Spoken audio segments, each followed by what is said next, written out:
Feliz tarde, bienvenido a Desafiándote. Estamos en esta tarde maravillosa, llena de sol. Aquí está una cosa rara porque la temperatura está muy cómoda, estamos como a 11 grados centígrados, pero hay un sol radiante, así que estamos muy felices. Además, yo estoy muy contento por esta entrevista con mi querido amigo Alex Viloria. Feliz tarde, Alex, ¿cómo estás? Feliz tarde, Adrián, y a todos tus oyentes. Encantado de esta oportunidad de conversar un rato contigo. Sabes que yo pensaba cuando estaba planificando la entrevista y decía, Dios mío, si este muchacho lo conozco yo desde que era un muchachito, o sea, tenía una pinta de chamo que no se la saltaba un venado. Era muy interesante porque siempre te viste muy joven. La característica de tu tipo tu fenotipo hace que te veas muy joven, entonces te veías, pero muy, muy jovencito cuando yo te conocí. Ya hace, oye, más de 20 años, ¿no? Yo te diría que casi 30, Adrián, ¿ok? Sí. Aunque ya esos tiempos pasaron, ya se ven las canitas, un poco más Bueno, pero por lo menos tienes la cabello, por lo menos tienes cabello. así Bueno, es. mira, cuéntanos un poco para que la gente tenga contexto. Cuéntame dónde naciste, cuéntanos un poco sobre ti, sobre tu familia y dónde estás viviendo, cuéntanos un poquito. Sí, tenemos 2 horas para esto, ¿verdad? ¿No? Para No, darte tenemos toda mi menos, pero tú historia. vas a hacer gala de tu síntesis. Sí. No, mira, Adrián, yo soy gocho. Yo nací en Mérida. Toda mi familia es de Valera, del estado Trujillo y de Mérida en Venezuela. Y así fue donde me crié principalmente. Y una parte allá y una parte en Barquisimeto, el estado Lara también en Venezuela. Y bueno, con el tiempo tuve la oportunidad, siempre fue mi sueño aprender otro idioma como el inglés.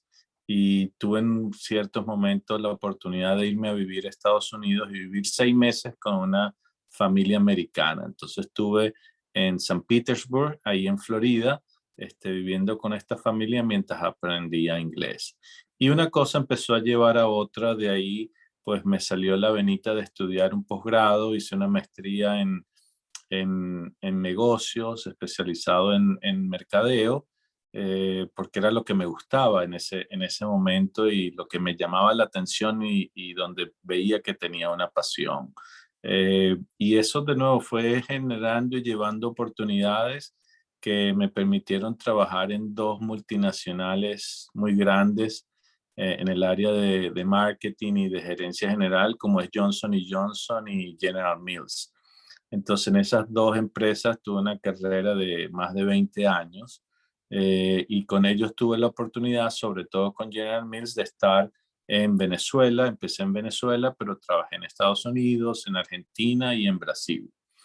Y hace 5 años, dejé la empresa, dejé General Mills y me mudé para estar cerca del resto de mi familia, mis padres, mi hermana, para Toronto, que es donde me encuentro ahora, ¿no? Tuvimos ese plan familiar de reencontrarnos porque estamos desperdigados por distintas partes del mundo. Entonces, de esa manera nos reencontramos acá en Toronto y ya llevamos 5 años acá, ¿no? Muy Eh, bien, apro- cuéntame, fíjate que para aclararle al público que no es venezolano, él mencionó que él era gocho. Gocho llamamos nosotros en Venezuela a quienes han nacido en los Andes, las montañas andinas venezolanas. Son 3 estados, que son Táchira, Trujillo y Mérida, que fue el estado donde él dijo que había nacido. Esos 3 estados forman parte de los Andes venezolanos y la gente tiene la costumbre de llamarlos gochos y es muy cómico porque originalmente era un vocablo de despectivo, pero después la gente lo adquirió y es hasta un orgullo decir que es gocho, así que es muy claro. Por eso es que interesante. uno dice, soy gocho, ¿no? Así es. Sí, igual que nosotros los maravinos, que el gentilicio lo cambiaron a maracucho para despreciarnos, pero resulta que nosotros nos enorgullecemos de decir que somos maracuchos. Así es. Por cierto, la diferencia es notoria con Mérida, Yucatán, en en En México México. y con Mérida en España, porque la población nuestra merideña queda en las montañas andinas y está en una gran altura. Una ciudad bellísima, hermosísima, eminentemente estudiantil en los Andes venezolanos. Eh, entonces, ahora estás en Toronto y cuéntanos qué estás haciendo. Bueno, hace poco comencé, cuando llegué acá a Toronto, pues primero estudié, volví a estudiar, me tomé un año sabático para aprender cosas nuevas y estudié transformación digital, ¿no? Hice una maestría en transformación digital y después empecé a explorar con mi padre aventuras de emprendedor, ¿no? Empecé a ayudarlo en los trabajos que él tenía, en sus empresas. Montamos una empresa aquí.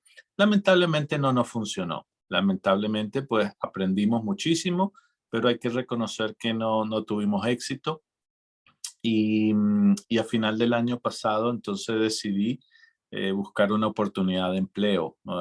Acá en Toronto. Y hace 3 meses comencé en una empresa acá que se llama Marketing Impact. La empresa se dedica a diseñar y fabricar exhibidores para productos de consumo masivo y todo lo que tenga que ver con señalizaciones o cualquier material de plástico que se utiliza en una tienda, sea un supermercado, sea una farmacia, cualquier tipo de tienda, las señalizaciones, bandejas de plástico, divisores para separar los productos de un lado a otro. Todo lo que tenga que ver con materiales de plástico que se colocan en una tienda es lo que fabricamos acá y diseñamos y fabricamos. Y entonces los dueños de la empresa estaban buscando a alguien que fuese el gerente general de la empresa, que se encargara, porque ya estaban buscando una manera de transicionar, ¿no? La empresa tiene casi 36 años y los dueños, el esposo y la señora, Michael y Joan, estaban buscando a alguien que los ayudara, ¿no? Y como parte de su transición y de retiro. Y la verdad es que pues salió todo muy bien, ¿no? Han sido 3 meses, ha sido una oportunidad tanto para ellos como para mí y nos hemos llevado fantástico y hay unas oportunidades fabulosas de continuar creciendo la empresa, ¿no? Y está basada acá en Toronto, ¿no? Fíjate Es, que el interés mío de conversar contigo era precisamente porque tienes una visión como muy holística de lo que es la conducta de los consumidores, habiendo trabajado con dos multinacionales tan poderosas como Johnson y Johnson y General Mills. Entonces, me gustaría que, que me diga, y es una cosa que pienso ahorita, cuando dices que estudiaste una maestría en transformación digital, cuéntame qué le aportó la transformación digital a tu visión de marketing de la cual habías hecho una carrera. mira, es excelente pregunta, Adrián, y te digo por qué es una excelente pregunta. Ese fue mi motivo de estudiar eso. La pregunta es el motivo por lo cual estudié eso, porque yo quería aprender algo nuevo y lo leemos en todas partes. Digital transformation, transformación digital, cómo la parte digital está impactando al consumidor y a las empresas, cómo empresas que tienen muchos años se ven, por pequeñas empresas, se ven impactadas o tomando, reduciendo sus participaciones de mercado, reduciendo las ventas por pequeñas empresas que están haciendo las cosas mejor a través de los usos de la transformación digital. Entonces, con todo eso que veía, que estaba viendo que pasaba cuando estaba en Brasil antes de venir a Canadá, pues yo decía que me puede ayudar a llevarme al próximo nivel, elevar mi conocimiento de lo que está pasando en el mundo en esa área y qué me puede llevar a la vez a prepararme para el futuro, porque la maestría que yo hice se basó no solamente en lo que está pasando, pero lo que se anticipa o lo que se ve que puede venir en el futuro. ¿Cuáles son las tendencias y las tecnologías que estaban pasando, que vienen en el futuro? Entonces, la idea era integrar, ¿no? La idea era integrar es cómo lo que viene en el futuro me puede ayudar a tener una mejor habilidad para anticipar a las necesidades del consumidor. Como sabes, en el área de marketing, lo que nosotros buscamos es anticiparnos a lo que el consumidor va a necesitar en el futuro. Atender las necesidades actuales, pero sabemos que las necesidades del consumidor con el tiempo van evolucionando. Y en este caso, la transformación digital y las nuevas generaciones, que son dos cosas que están muy conectadas, son las que hacen que el consumidor empiece a hacer eso, a generar esos cambios. Y, y en los 2 últimos años ha habido un tercer elemento que viene por el COVID. Viene por el COVID. Como el COVID también ha hecho que muchas de las necesidades del consumidor cambien. Entonces, pero volviendo a la parte de transformación digital, eh, nosotros hemos visto cómo las distintas generaciones han cambiado la forma de ver las cosas, las formas de comprar, dónde compran. Las nuevas generaciones, sobre todo lo que llamamos la generación Z, ¿no? Que es los que tienen hoy menos de 21, 22 años, que son los consumidores del futuro, actuales. De hecho, muchos de ellos ya actuales porque ya tienen poder económico y tomas de decisiones en la compra, es la generación que nació siempre con Internet, siempre ha estado de alguna manera expuesto a toda la parte digital. Entonces, una concepción diferente de cómo comprar, de cómo evaluar productos, de cómo analizar el mercado antes de realizar una compra. Y por eso es como dónde encaja la transformación digital, a lo cual las empresas tienen que tenerlo bien presente hoy en día. Muy bien, fíjate que me viene a la mente la imagen del nuevo carro de compras de Amazon, en donde tú llegas al supermercado con un carro en el cual empiezas a meter los productos que empiezas a comprar. El carro lee lo que tú estás comprando, no tienes que hacer nada, no tienes que prepararte Así para es. pagar porque ya el mismo carro está contabilizando todo lo que estás poniendo, y con los algoritmos que tiene Amazon te sugiere, con base en el elemento que tú pusiste en el carro, te sugiere las próximas compras que vas a realizar, por lo que impulsa las ventas de forma definitiva, porque pasa mucho cuando entramos a la tienda en línea de Amazon, el algoritmo nos dice, los que compraron este producto también compraron este y este y este y este.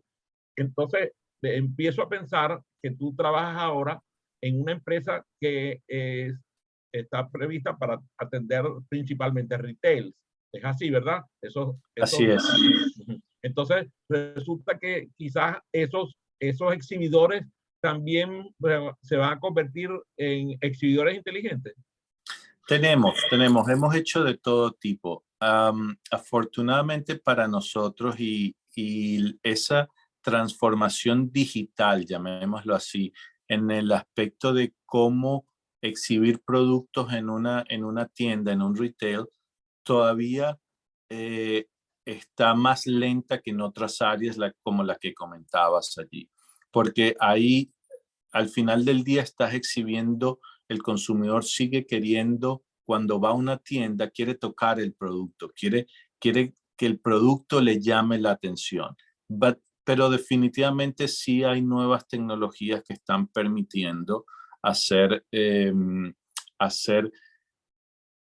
la experiencia de compra en un consumidor diferente, ¿no? Y los exhibidores es una de ellas. Verás en muchos pasillos de farmacias, en algunos casos, como cuando vas caminando por un pasillo se prende una televisión, ¿no? Por ejemplo, en el que da una publicidad que habla específicamente del producto. La tecnología es que vas caminando y hay un sensor que cuando detecta el movimiento hace que se prenda la pantalla, ¿no? Por ejemplo. O cuando vas caminando por un pasillo, puede haber sensores que hasta un atomizador libera un olor, Aroma. ¿no? Un aroma. Entonces, ese tipo de cosas ya se vienen usando. Pero hoy en día tienes también los displays en los carritos de compra. En algunos lugares vienes y tienes un carrito de compra con una pantalla, que muchos de ellos están todavía en experimentación, en el que tú digitas lo que estás comprando y hasta pudiste haber hecho un download haber bajado tu lista de compras y la tienes ahí. Y te puede recomendar, bueno, la vez pasada compraste este producto, esta vez lo vas a comprar.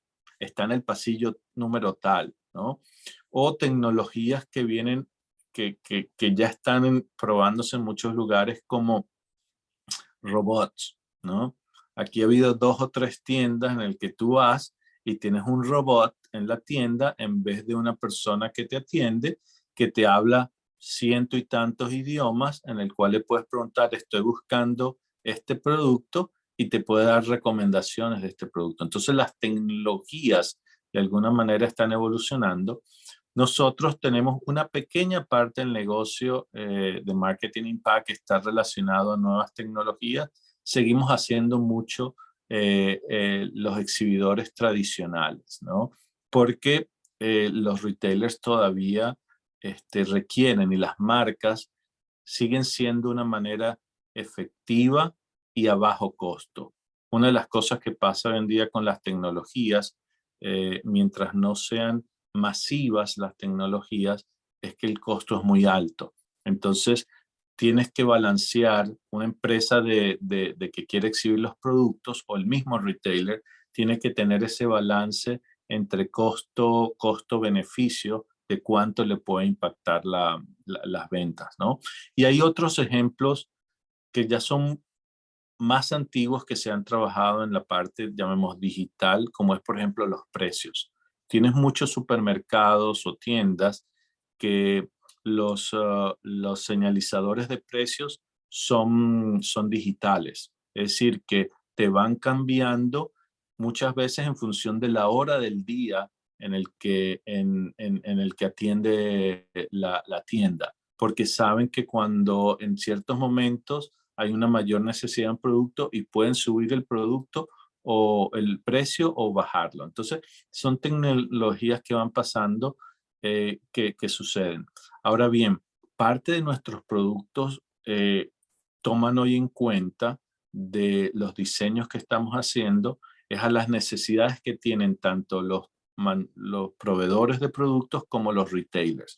Cosas como, por ejemplo, cómo hacer que el que atiende la tienda haga el restocking, coloque más producto de un producto de una manera más rápida y más fácil, ¿no? Sobre todo cuando tiene fechas de vencimiento. Cuando alguien va a hacer eso, tiene que poner las de fecha de vencimiento más lejos, tienes que ponerlo en la parte de atrás del anaquel de eso. Entonces, parte de nuestros exhibidores que hemos desarrollado permiten reducir esos costos y ese tiempo en el que alguien tiene para hacer la reposición. Estaba hablando el Spanglish que uno tiene ahora, restocking, pero es el No te reposicionamiento de preocupes, que producto. ahorita te voy a empezar a hablar en esperanto, ya que estás, Germán, aquí, te voy a empezar a hablar en esperanto para que veas que Sí. poner el desafío te lo voy a poner bien elevadito.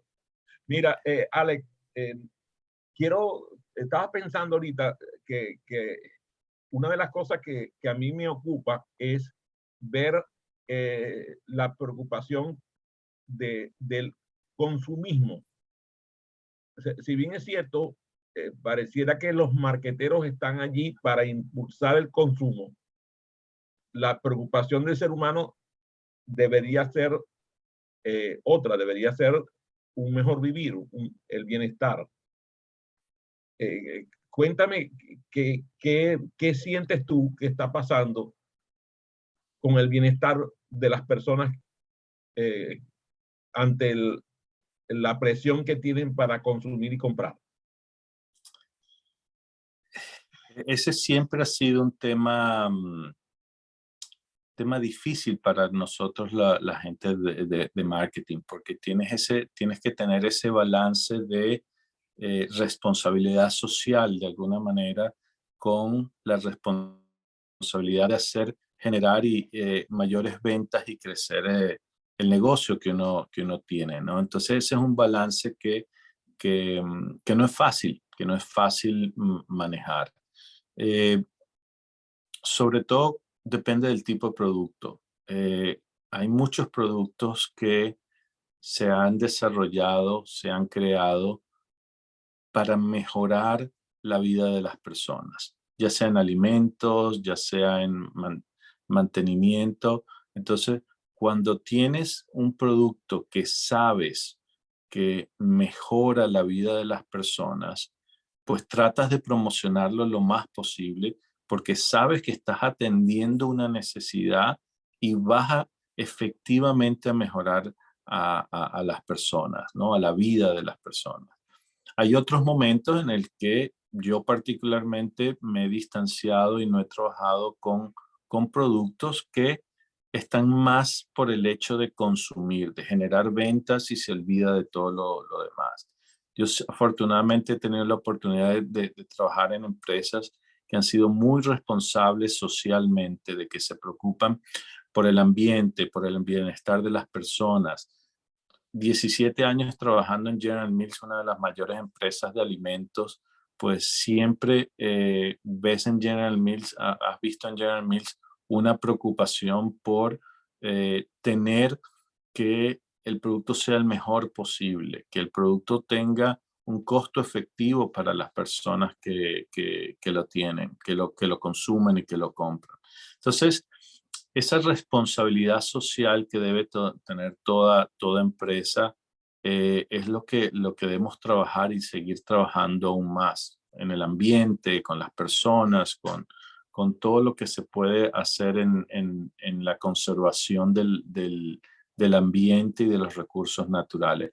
Pero es una línea delgada, es una línea en la que yo he visto muchos colegas de otras empresas que pasan esa línea y van más por el consumismo que por realmente generar algo que es mejor para todos.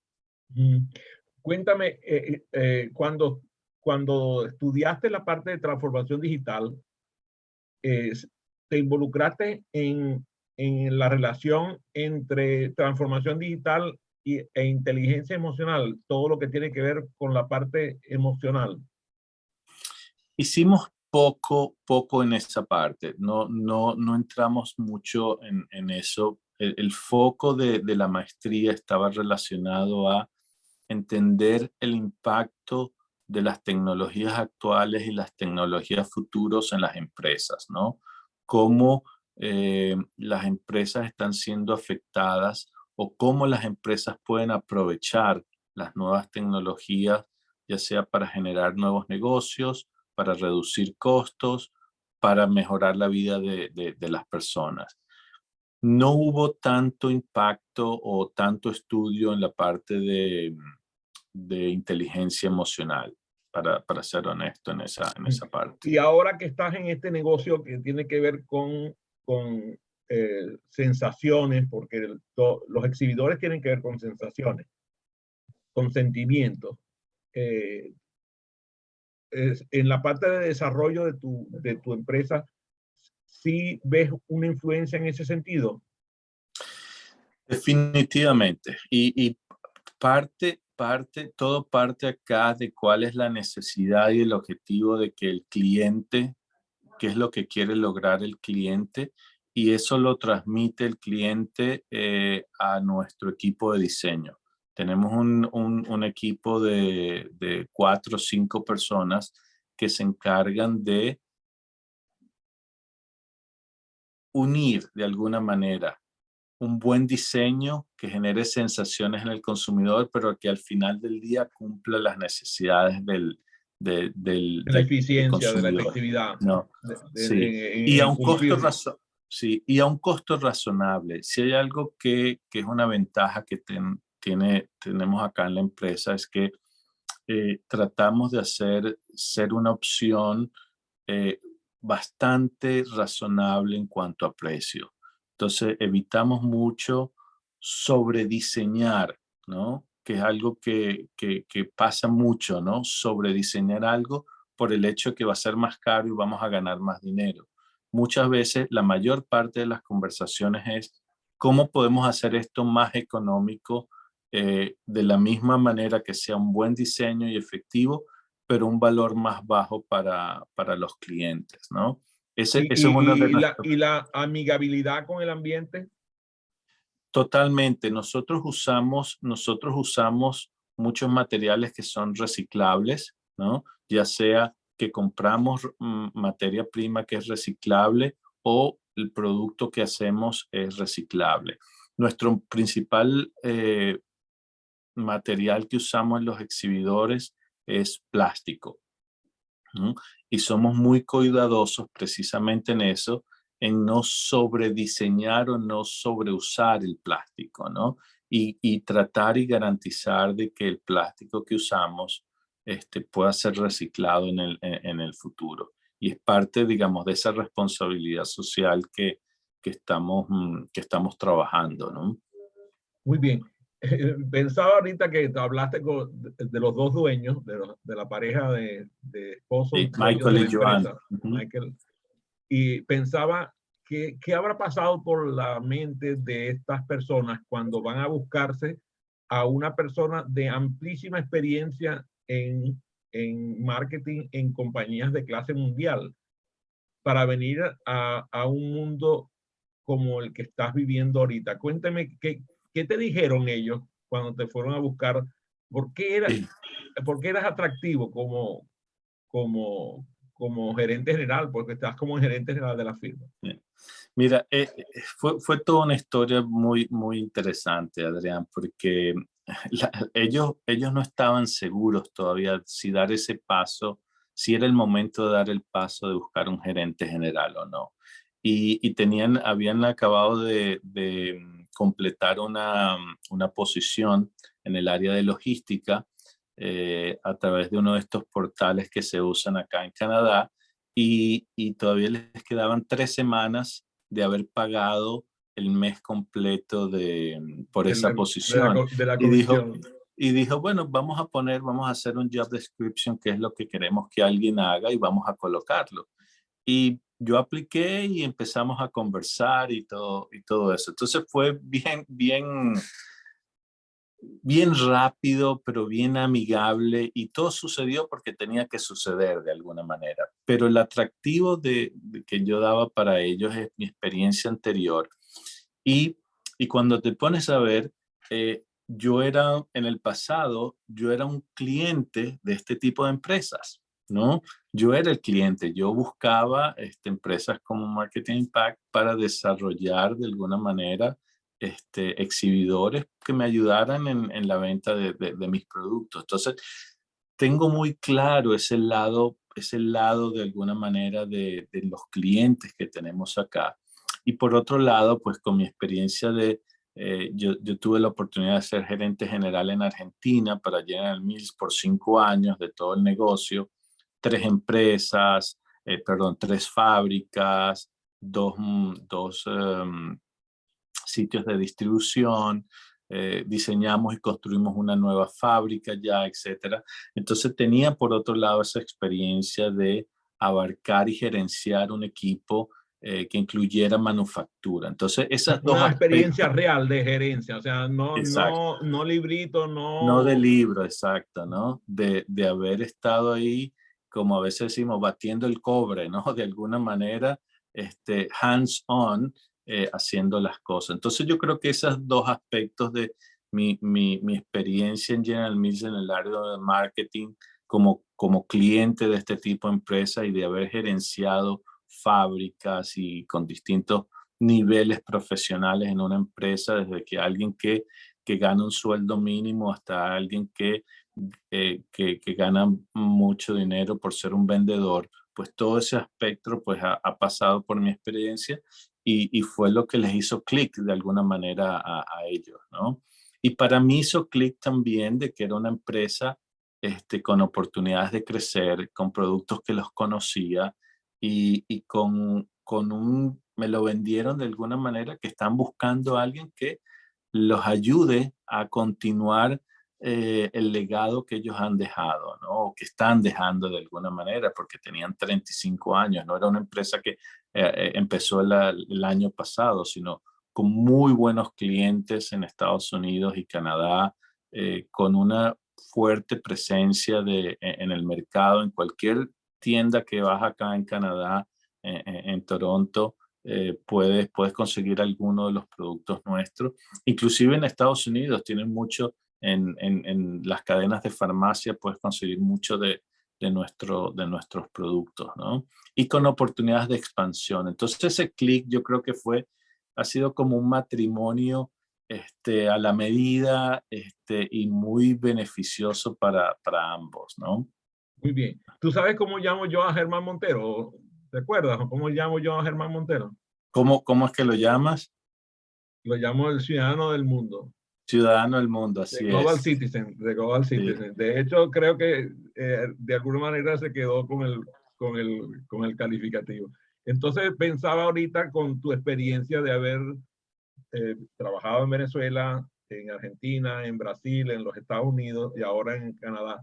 Cuéntame, ¿qué ha significado para ti esa, esa, esa oportunidad de vivir con culturas tan diferentes? Porque la verdad es que cuando tú comparas la cultura del consumidor brasileño, pareciera que no fuera parte del resto del mundo. O sea, Brasil es un monstruo distinto. Después, la experiencia de Argentina, que también tiene que haber sido extraordinaria, porque los argentinos son maravillosos y son un público muy culto, Así es. un consumidor muy enterado. Y bueno, el caso de Venezuela, que siempre fue, durante muchas décadas, fue punta en consumo de productos de primera calidad. Y claro, el pase por los Estados Unidos y ahora, cuéntanos un poquito cómo ha sido esa mezcla en tus, vamos a decir, en tu emulación de la ciudadanía global de Germán, aunque Germán lo ha hecho para vivir la vida y no para trabajarla. Y mira, Adrián, yo desde pequeño tuve la gracia de mis padres que en algunos momentos tuvieron pues los medios para hacer algunos viajes fuera de Venezuela y fuimos a varios lugares, Estados Unidos, un par de veces a Europa, etcétera. Siempre desde pequeño, desde que tenía 7, 8 años, pues me abrió esa visión de conocer y aprender de otras culturas, ¿no? Y después, gracias a la Cámara Junior, a la JCI, pues me permitió pues expandir, multiplicar eso 10 veces más de lo que había tenido la oportunidad anteriormente, ¿no? Entonces, para mí era bien claro de alguna manera que mi camino y lo que a mí me gusta y lo que me apasiona es aprender y conocer diferentes culturas, porque eso te enriquece, ¿no? Te enriquece a uno personal, profesionalmente, y le permite a uno adquirir nuevas experiencias y nuevas visiones, ¿no? Nuevos puntos de vista.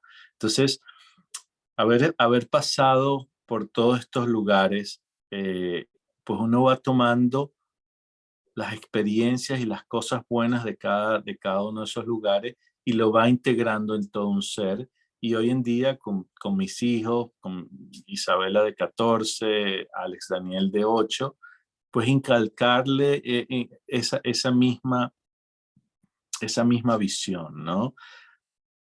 Que digamos, en Toronto, Canadá, pues da como como un cierre de alguna manera. ¿Y por qué digo como un cierre? Porque Toronto y Canadá en general es un país que está recibiendo 300, 400 mil inmigrantes todos los años, ¿no? Entonces el país y la ciudad se ha convertido en, en totalmente cosmopolitan, ¿no? Y entonces, por ejemplo, aquí en mi trabajo, la persona que está a mi lado es de descendencia italiana. El gerente de la planta es de descendencia italiana también. El que es el gerente de diseño es argentino.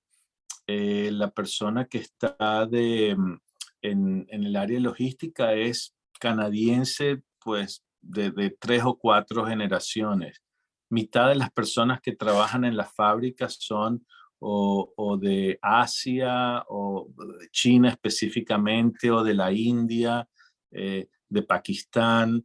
Entonces, Toronto y Canadá de alguna manera es una mezcla de muchas culturas por esa inmigración tan fuerte que tiene, que para mí ha sido como un cierre de alguna manera, de haber vivido en distintos lugares y acá los tengo todos de alguna manera. Entonces, saludo y doy buenos días a alguien en un idioma, o saludo a alguien en otro idioma, en otra área del negocio.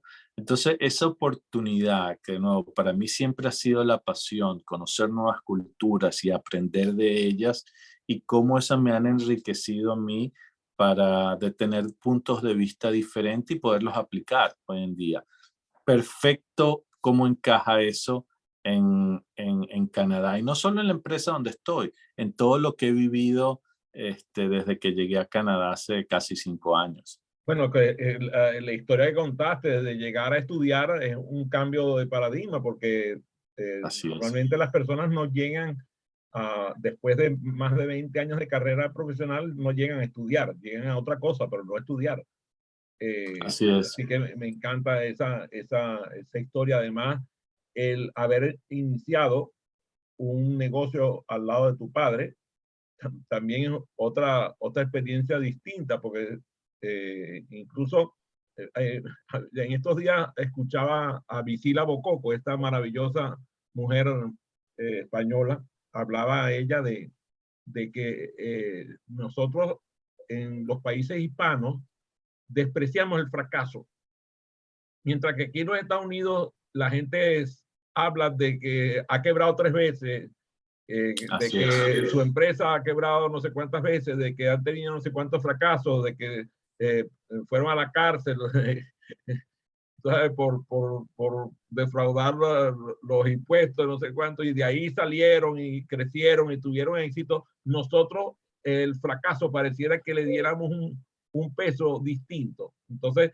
a mí cuando me hablaste de tu fracaso, decía, mira, la verdad es que yo, desde que te conozco yo a ti, te conozco en el triunfo y me encanta que hayas tenido un fracaso porque es parte de tu éxito. Mira, Adrián, lo que dice es totalmente cierto. Y ojo, para mí fue difícil hasta aceptarlo de alguna manera, pero es de los fracasos de lo que más aprendemos, de cuando hacemos algunas cosas que los resultados no son lo que hemos esperado, es cuando más aprendemos y es donde, no solo cuando más aprendemos, pero cuando debemos aprender más, porque tenemos que adquirir eso, internalizar eso como experiencia para evitar que eso se repita. ¿Mm? Y cuando tú ves, lo que tú dices es cierto de cómo vemos el fracaso en Latinoamérica en general versus cómo es en Norteamérica, tiene que ver con una palabra en inglés que es resilience, ¿no? Sí, Que, es una que es a palabra veces latina, resiliencia, muy bella palabra, por cierto. sí, que es seguir intentando, a pesar de los fracasos, a pesar de que te caes, cómo te levantas nuevamente y sigues hacia adelante. Eso es algo que nosotros los latinoamericanos a veces no lo tenemos tan presente, pero es muy claro en el desarrollo de las personas, de los negocios acá en Norteamérica, ¿no? Fíjate que me encanta que nombres la palabra resiliencia. Inmediatamente me fui a ciencia de los materiales, porque la resiliencia es un fenómeno que se ve principalmente en las ciencias de los materiales. Y yo veo aquí, por ejemplo, que tú vienes, te echas un fracaso de esos enormes, te, te demandan, perdiste hasta la camisa, quedaste, tú sabes, embargado de todo, y de pronto al tiempo llega, vas a un banco y te dan un préstamo. Y tú dices, Dios mío, ¿cómo es posible esta gente da préstamos? Mientras que yo recuerdo en Venezuela, si tú aparecías en la lista aquella que había de Hasta ahí llegaste. hasta ahí llegaste, no te volvieron a tomar en consideración. Así Entonces, es. por eso me encanta que hayas relatado, porque además saqué la cuenta de que el fracaso ocurrió en el medio de la pandemia. Así es. Entonces, fíjate que hay personas que todavía no salen de su estupor por lo que le pasó en la pandemia y no logran reaccionar. Y por eso me encanta que tú le des un ejemplo de que se puede perfectamente bien, después de un fracaso importante, tener un éxito como el que estás mostrando. Me gustaría entonces que ahora me digas hacia dónde ves, cómo está tu futuro. Bueno, te hago acá ¿cómo es la palabra? Bueno, la palabra es que aquí hay un pequeño cambio también en todo esto. 6 semanas en el trabajo y los dueños llegan y me dicen, estamos vendiendo la compañía. ¿Mm? Con 6 semanas en la empresa, ¿no? Entonces, wow, ellos me vendieron algo, ¿no? O sea, me trajeron con esa oportunidad y yo vine con esa oportunidad y ahora van a vender. Entonces, crea toda una incertidumbre. Afortunadamente, la empresa la vendieron hace 10 días, 2 semanas atrás, pero todo para mejor. ¿Por qué para mejor? Porque la empresa que resultó la compradora es una empresa que busca esas empresas como la nuestra, que tiene una gran trayectoria, que tiene un flujo de caja positivo, que tiene grandes clientes, que tiene una estabilidad, pero que además tiene unas oportunidades de crecimiento, busca esas empresas, las compra, deja todo el equipo de gerencia local, ¿no? Inclusive deja a los antiguos dueños involucrados, ¿no? Porque lo que busca es hacer crecer la empresa y mantenerla en el tiempo, porque lo que busca es que esta empresa, una empresa que cotiza en la bolsa, es pública, genera flujo de caja positivo para poder pagar dividendo a sus inversionistas, a los accionistas de la empresa pública, ¿no? Entonces, al final del día ha sido todo para mejor, ¿no? Entonces, aunque hace unas semanas atrás me tiraron una curva, como llamemos así, en el ambiente beisbolístico, pero afortunadamente ha salido bien. Y entonces, a tu pregunta, ¿cuáles son las oportunidades? Crecer, ¿no? Crecer. No cambia nada para mí, para lo cual me contrataron de alguna manera. Todo lo contrario, refuerza para lo que vine, que es a crecer la compañía y a tener fondos que probablemente los dueños anteriores no estaban tan interesados, están de retiro, no querían invertir tanto. Con los nuevos dueños, pues la oportunidad es de invertir en lo que se necesite para crecer. Entonces lo que veo son oportunidades mayores a las que veía antes. Esta otra empresa es dueña de otras 5 subsidiarias, ¿no?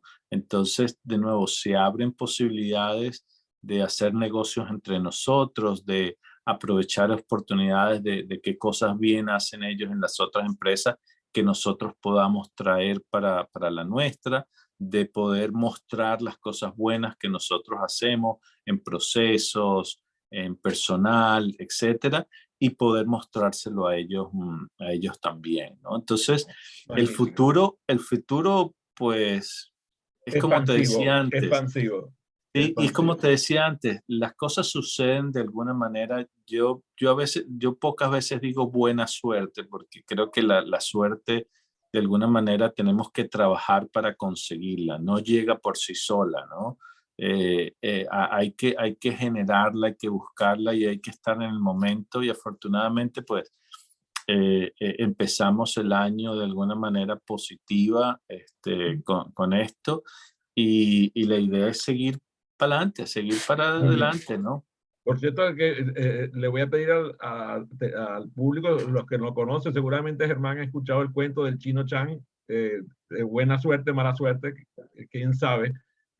Si no lo saben, que busquen a Jorge Bucay, tiene un cuento que se llama así, el buena suerte, mala suerte, quién sabe. Así que me encanta que me hayas mencionado el tema de la suerte. Y como tenemos la suerte de tener a Germán y a María Ángel en la sala, pues les pido que prendan su micrófono para saludarte y hablar contigo y Con quizás gusto. hacerte alguna pregunta. Sí. Hola, me encanta Alex saludarte después de tantos años que no nos veíamos. Imagínate, María Ángel. Muchos años. Gusto en verte. Igual, me encanta pues todo lo que has venido diciendo y voy a hacerte más bien una pregunta técnica, ¿no? De justamente de esa experiencia, de esa trayectoria de trabajar en distintos países, que nos mencionaras un poquito una característica, por lo menos, del comportamiento del consumidor en cada uno de ellos. ¿Cómo se comporta ese consumidor? Bueno, excelente pregunta, porque es parte de lo que uno va aprendiendo, ¿no, María Ángel? Cuando estás en Argentina, ¿no?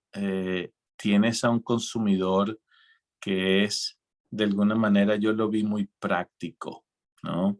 Muy práctico. Una de las cosas que me llamaba la atención en hacer negocios en general en Argentina, por ejemplo, es la conveniencia, la búsqueda de esa practicidad en la conveniencia de delivery, ¿no? Algo bien interesante. Estás haciendo las compras en el supermercado y tú tienes la oportunidad de que no te tienes que llevar las compras tú, sino tienen un servicio de que te las llevan a tu casa, ¿no? O estás en tu casa y es un miércoles a las medianoche y te provocó comer unas empanadas o un helado y llamas a la heladería de la esquina o al sitio que hacen las pizzas y las empanadas y a las 12:30, media hora después tiene. Entonces, esa practicidad y esa conveniencia que busca el consumidor argentino lo vi muy presente y es algo que se hace del día a día, ¿no? Es hasta extraño que tú lleves tus cosas o salgas a comprarlas a veces, ¿no? Porque es el delivery y de cualquier cosa de delivery, ¿no? Eso me llamó mucho la atención del argentino.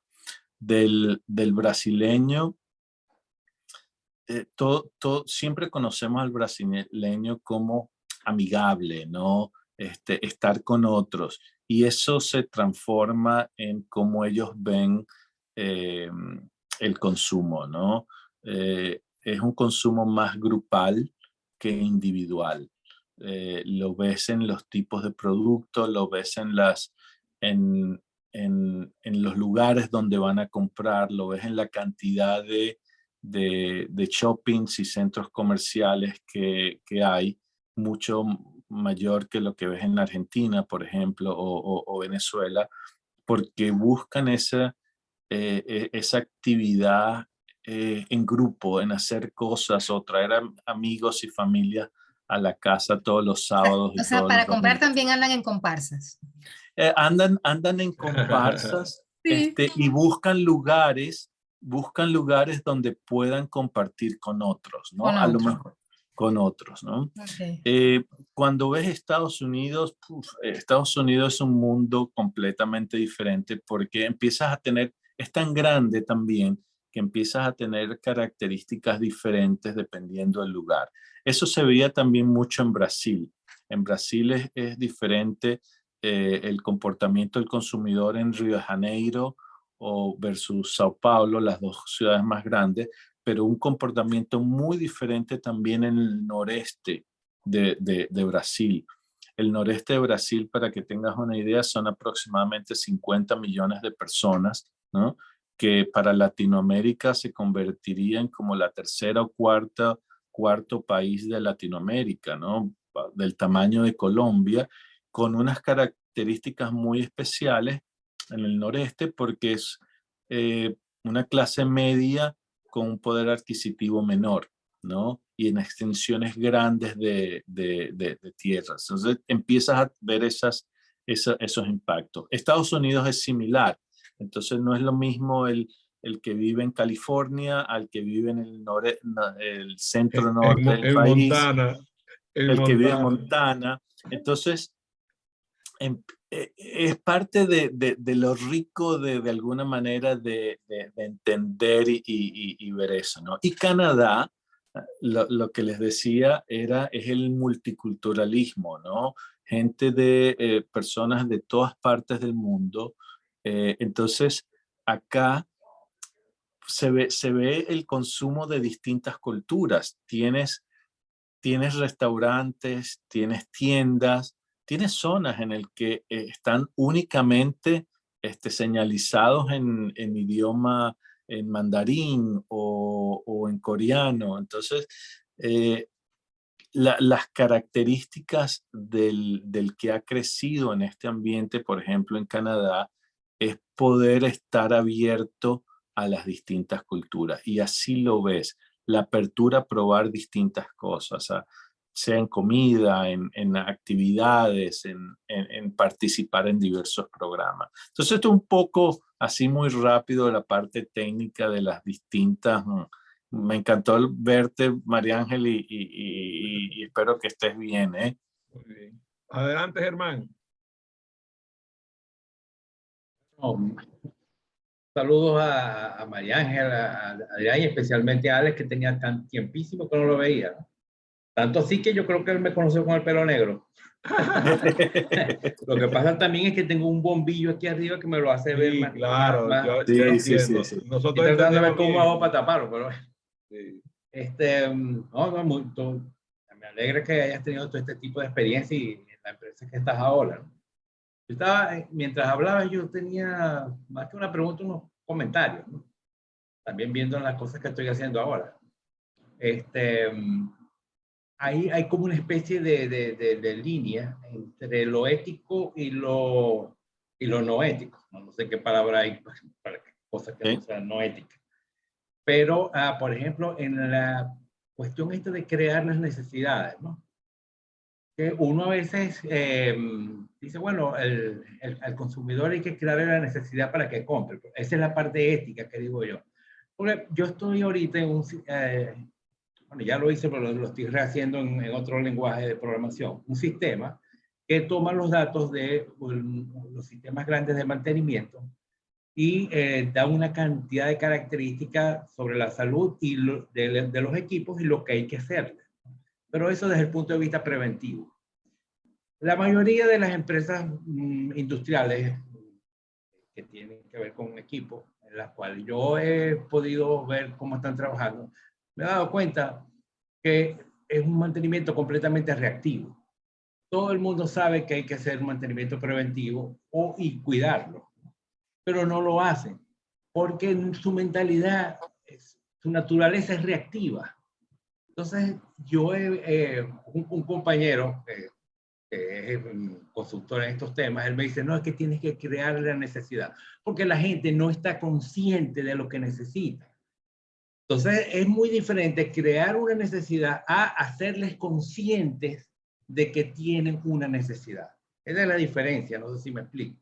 Entonces, ya no quiero decir tanto crear la necesidad, sino hacerlos conscientes de la necesidad. Entonces, eso mismo pasa con el comercio, ¿no?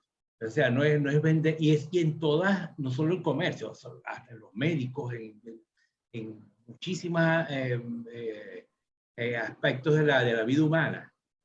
No es tanto, la idea no es tanto crear la necesidad, sino hacerles ver lo que necesitan. Y lo otro era... Espérate un momentico, se le cayó la conexión. Espérate un momentico, se le cayó la conexión. Por cierto, el antónimo de ética es antiética. Y también aética, inmoralidad.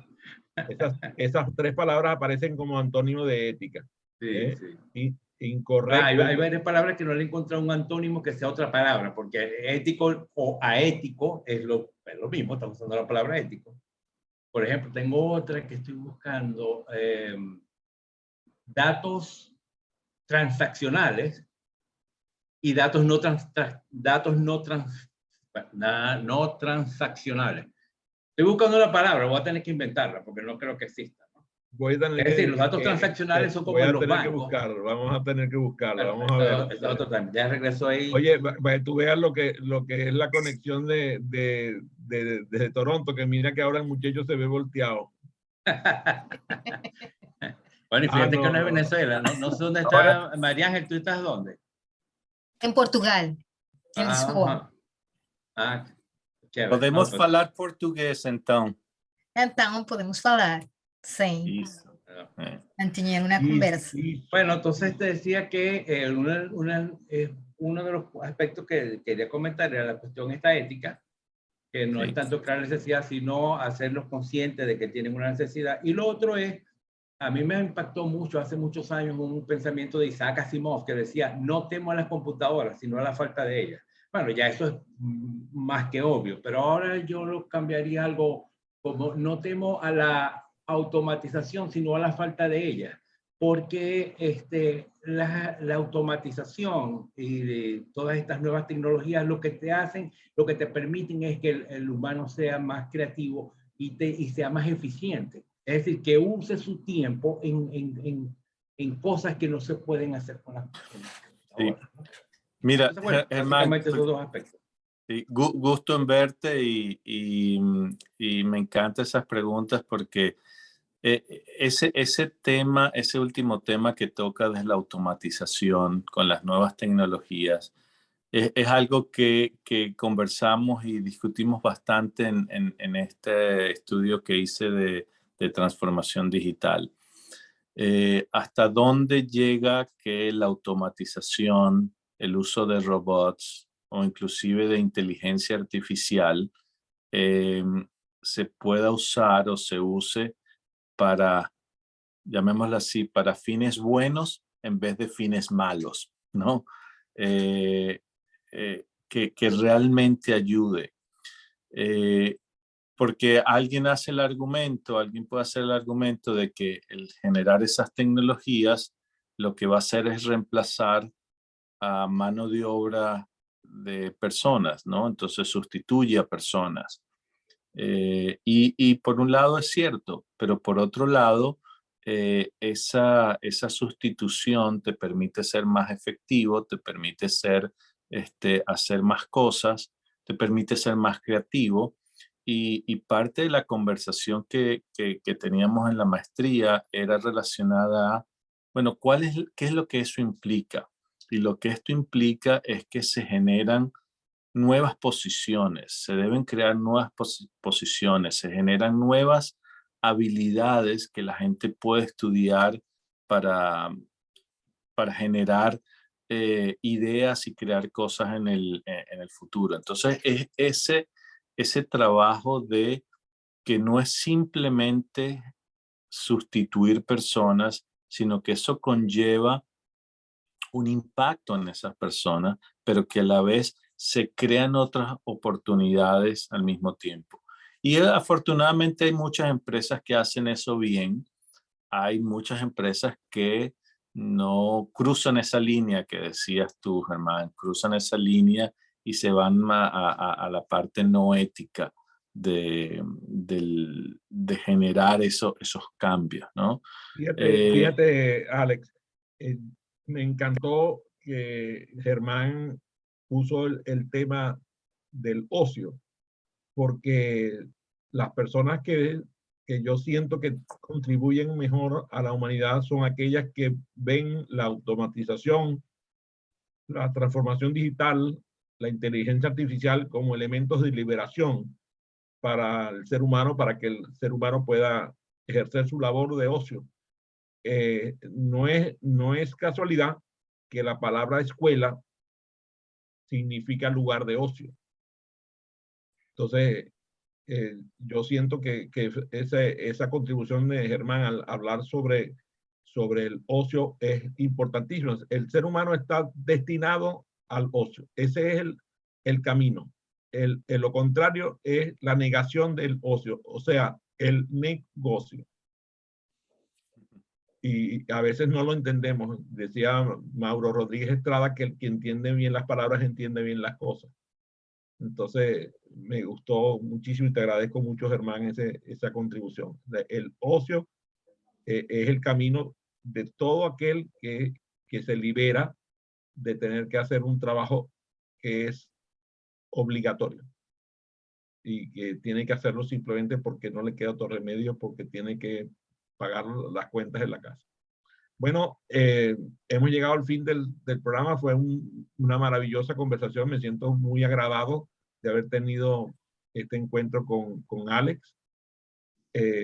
Como dicen ustedes, después de mucho tiempo, yo me he mantenido en contacto con él por la vía del WhatsApp, pero no había tenido la oportunidad de tener una conversación como esta. Y parece que la convocatoria a los juniors funcionó porque vino Germán y vino María Ángel. Sí, a mí me sorprendió y me encantó, porque así lo iba a ver. Yo tenía muchos años que no sabía de Alex. Sí. El placer fue mío, la verdad, Adrián. Gracias por la oportunidad y además poderme reencontrar con María Ángel y Germán, pues un toque especial, adicional de conversar contigo, ¿no? Y estamos a la orden para cualquier cosa que necesiten. Me pueden conseguir por WhatsApp o me pueden conseguir por las redes también, LinkedIn, definitivamente ahí se pueden conectar conmigo, pero con María Ángel y Germán, ahí seguimos la conversa en otra oportunidad. Muchísimas gracias. Que estés bien, Adrián, ¿eh?